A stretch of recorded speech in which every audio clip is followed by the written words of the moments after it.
Hi everyone. Today, the story is about the Dogman of Cannock Chase, a legend of terror. There's something ancient about Cannock Chase, the sprawling area of woodland and heathland in Staffordshire, England. With its dense, shadowy trees, winding trails, and eerie silences that stretch between bursts of birdsong, it feels like a place untouched by time. But beneath the natural beauty, beneath the canopy of trees and the soft mossy ground, lurks a darker story. A legend so sinister it has endured for centuries. Locals have whispered about it for generations, passing the tales down like grim heirlooms. Some say it's a creature of myth, a beast that stalks the living. Others insist it's a flesh and blood monster, one that lurks just out of sight. Its existence hidden in the shadows of plausibility.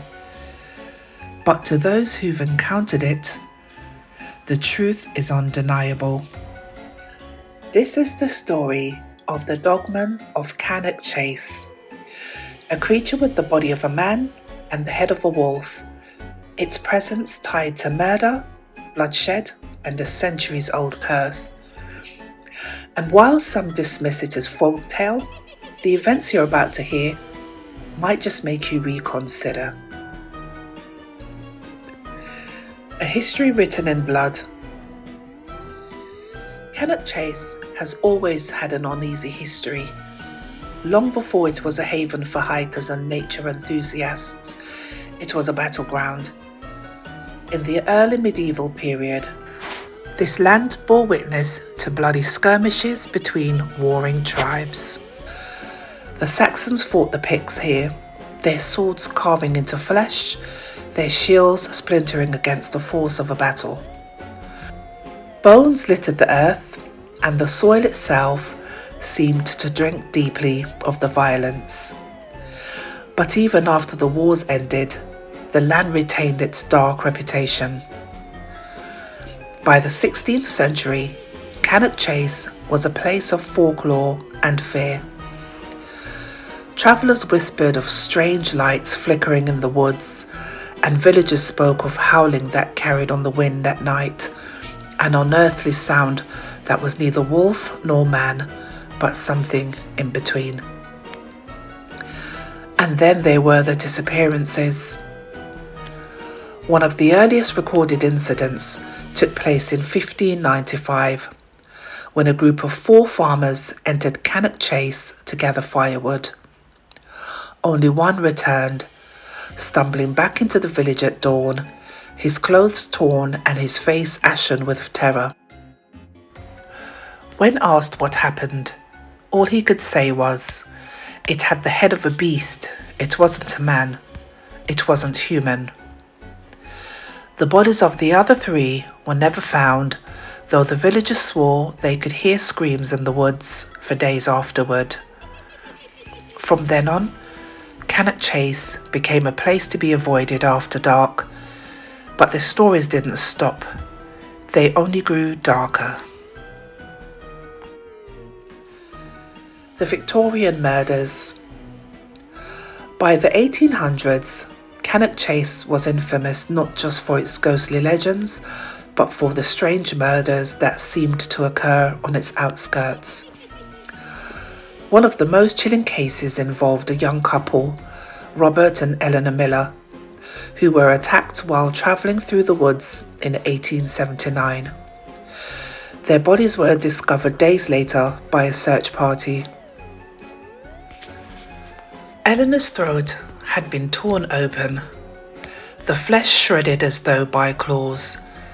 Her face was frozen in an expression of pure horror, her eyes wide and unseeing. Robert was found slumped against a tree, his chest punctured by deep gouges that exposed bone. There were no signs of a human attacker, no footprints, no blood trails leading away. but several members of the search party swore they saw strange paw prints in the mud near the bodies. Local newspapers dubbed the killer the Cannock Beast, and while no arrests were ever made, rumours swirled about the presence of a creature that was neither man nor animal. The modern sightings begin.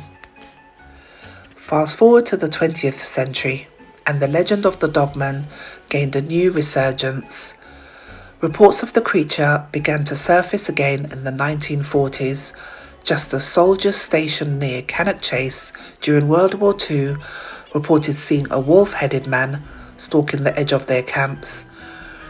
One account came from Private James Harris, who described hearing heavy breathing outside his tent one night. "I looked out," he later told his commanding officer, "and I swear to God, I saw something standing there.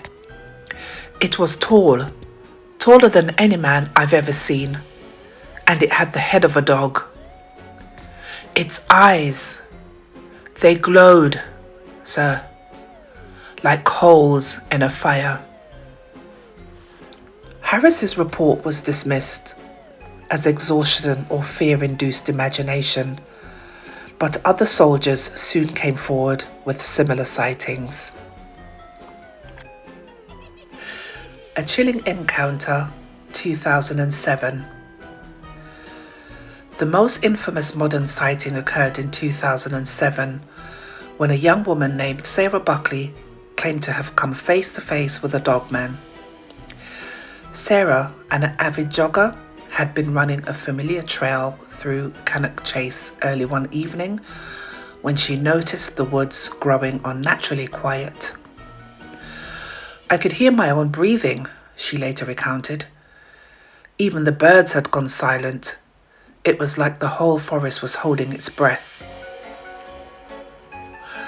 She rounded a bend in the trail, and that's when she saw it.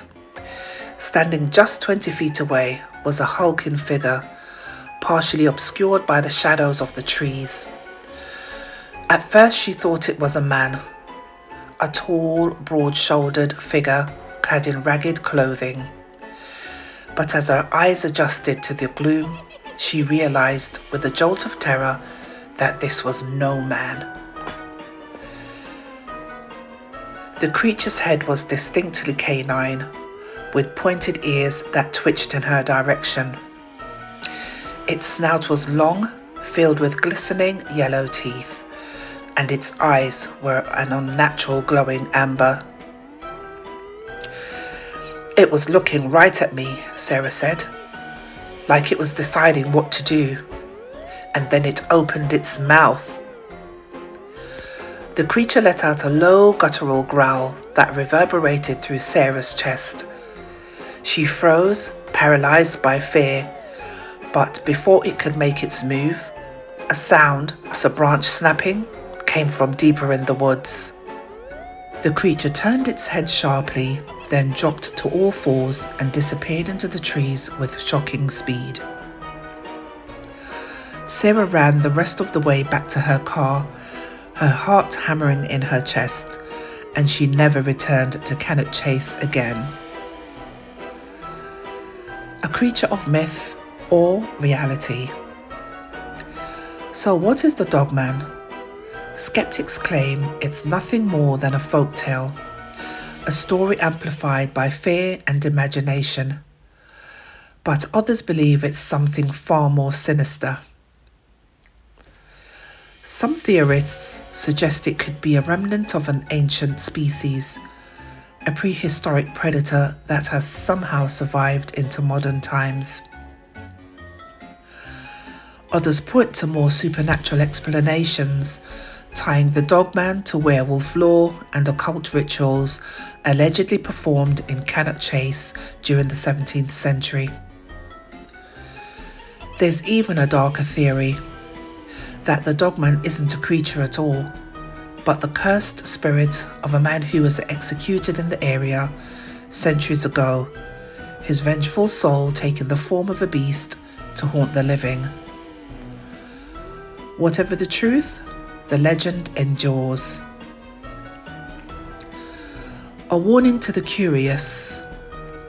Cannock Chase remains a place of natural beauty, but for those who know its history, it's impossible to walk its trails without glancing over your shoulder. The Dogman's presence lingers in the minds of locals and visitors alike, a shadow that refuses to fade. So the next time you find yourself in the woods, alone and surrounded by silence, remember the stories. Watch the shadows. Listen for the rustle of leaves. And whatever you do, don't run if you hear the low growl of something following behind you. Because in Cannock Chase, the Dogman is more than a story. It's a warning.